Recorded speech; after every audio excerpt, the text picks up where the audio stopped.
जी बताइए। खेसारी जी, मनोज तिवारी ने कहा है कि रितेश पांडे जो है जन सुराज को छोड़ दिए हैं, वो अब बीजेपी में कभी भी आ सकते हैं। खेसारी लाल भी बीजेपी ज्वाइन करेंगे। मैं कहीं नहीं जा रहा हूँ, मैं एक कलाकार हूँ और मुझे कलाकारी रहने दीजिए। हमारे बस का मुझे नहीं लगता राजनीति है, क्योंकि राजनीति में आपको झूठ बोलना पड़ता है और हम सच बोलने वाले लोग हैं, और सच बोल के आप राजनीति कभी नहीं कर सकते हो। इसीलिए मुझे कहीं नहीं जाना है। मैं जहाँ हूँ, लड़ना था, एक बार वो सिचुएशन ही ऐसा हुआ, मैं लड़ लिया, मैं देख लिया कि सच्चाई यहाँ नहीं चल सकती। तो मैं एक कलाकार बहुत खुश हूँ और मुझे कलाकारी रहने दीजिए। मुझे अभी तो बिल्कुल मैं कुछ नहीं सोच रहा हूँ, मुझे बस संगीत से मतलब है और संगीत ही मेरी जीवन है। बेटियों के लिए लगातार आवाज आप बुलंद करते रहे, 11 लड़कियों की शादी में भी आप शामिल हुए। अभी वर्तमान में एक बेटी जो है अपनी जिंदगी की लड़ाई लड़ रही है। ज्योति सी कह रही है कि 10 करोड़ रुपया दे मुझे जीवन यापन करने के लिए। क्या कहिएगा इस बेटी का दर्द? देखिए, मैं पहले कुछ बोल गया था और उस बातों को लेके बहुत ज्यादा ट्रोल हुआ फालतू में मतलब के।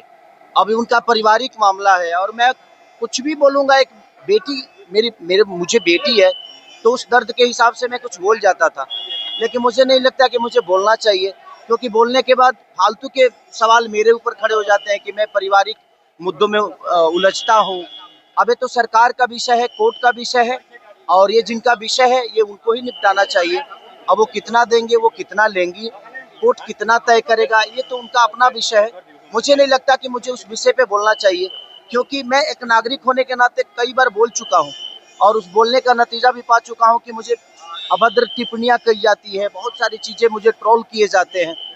तो मुझे नहीं लगता कि मुझे बोलना चाहिए इस विषय पे, ये उनका अपना मैटर है, वो सुलझ लेंगे। पवन सिंह ने कहा एक कार्यक्रम के दौरान कि वैभव सूर्यवंशी भोजपुरी गाना बजाया तो पवन सिंह का गाना बजाया। लोग झूठे का अपने गाने का वाहवाही लूटते, लेकिन पवन सिंह का गाना बजा, वो भी वैभव सूर्यवंशी ने बजवाया। अरे तो वैभव सूर्यवंशी हम सबका गौरव है, और भोजपुरी उनका बजे मेरा बजे बात विषय नहीं, बस तो भोजपुरी ही रहा है ना। और वो भोजपुरी का नाम रोशन कर रहे वो हो, चाहे हमारे ईशांत किशन जी हो, चाहे हमारे धोनी जी हो, चाहे मुकेश जी हो, चाहे जितने भी क्रिकेटर हमारे बिहारी और झारखंड के हैं, हम सबके लिए गौरव है। और हम चाहते हैं कि वो उन्हीं के गाना बजाएं। अब उनका गाना धरती पे बज रहा है, मेरा तो चांद पे बज रहा है, तो मैं क्या करूं। तो सही बात।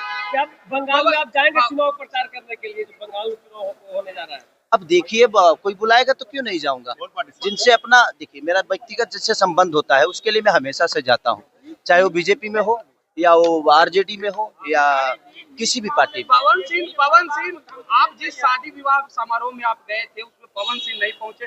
जब अंकुश राजा से सवाल किया गया तो उन्होंने कहा कि मैं क्या करूं, इनविटेशन तो उन्हें दिया था, लेकिन खेसारी लाल पहुंचे शायद इस वजह से। नहीं, चुनाव में शायद वादा किए थे, उन्होंने वादा किया था कि 11 नहीं 21 बेटियों का शादी होगा। पर ठीक है, हो सकता है कोई परिस्थिति हुई होगी, नहीं आए तो ये उनका विषय है, क्यों नहीं आए। बट मुझे उन्होंने इनविटेशन दिया तो मुझे लगा जी नहीं यार, मैं सक्षम हूँ, कम से कम उन बच्चियों को इतना साहस कर रहे हैं वो दोनों भाई मिलके, तो हम भी एक कलाकार होने के नाते मुझे भी लगा कि मुझे भी उन बहनों को अपने तरफ से जो भी गिफ्ट हो सकता है मैं दे सकता हूँ।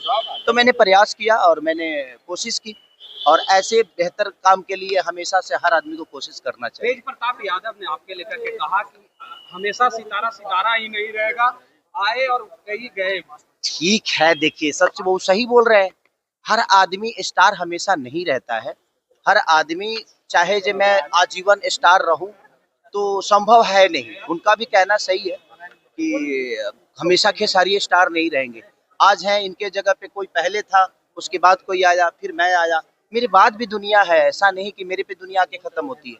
तो दुनिया है और आना जाना लगा रहता है, और यही प्रकृति का खेला है कि दिन है तो रात होगी और रात है तो दिन होगा। अगर आज धूप है तो बरसात होगी, और बरसात खत्म होगा तो धूप भी होगा। एक आखिरी सवाल, अब बिहार में खुले में मीट मांस बिकना बंद हो गया। देखिए, खुले में यहाँ कुछ भी खुले में बंद हो जाता है, लेकिन अंदर तो सब कुछ चलता ही है, तब उसके लिए क्या कहिएगा। ये कोई बड़ा विषय नहीं है, ये तो सरकार का विषय है कि भाई वो लोग क्या क्या बंद कराते हैं और क्या क्या चालू होता है, अब सबको पता है, तो ये सवाल ही नहीं है, क्योंकि खुला में तो हर चीज बंद है, लेकिन अंदर तो सब कुछ चालू है, तो बंद करने का कोई मतलब बनता नहीं है। एक पार्टी के नेता ने कहा कि शराबबंदी की समीक्षा होनी चाहिए, शराबबंदी को लेकर। बिल्कुल जी क्या, सॉरी? अरे शराबबंदी को लेकर के मामले में जो लड़की मरी थी उसके परिवार वालों को धमकी मिल रहा है। मुझे लगता है कि सरकार को, क्योंकि देखिए सच पूछे कि जहाँ जिस राज्य में बेटियां सुरक्षित नहीं है तो समझिए कि सरकार की लापरवाही पाई जाएगी। तो इस पे जो सरकार है उसे विचार जरूर करना चाहिए कि इसीलिए मैं कहता हूँ कि हर घर में एक बेटी पैदा जरूर होनी चाहिए ताकि बेटियों की दर्द हम समझ पाए। मैं बेटियों पे इसलिए बेहतर बोल पाता हूँ क्योंकि मेरे पास बेटी है और मैं उस बेटी को देखता हूँ तो मुझे लगता है कि दुनिया की हर वो बेटी मेरी बेटी की तरह। शराबबंदी की समीक्षा होनी चाहिए या नहीं? क्या समीक्षा करिएगा सर? आज 10 साल से शराबबंदी और कई बार समीक्षा करिएगा।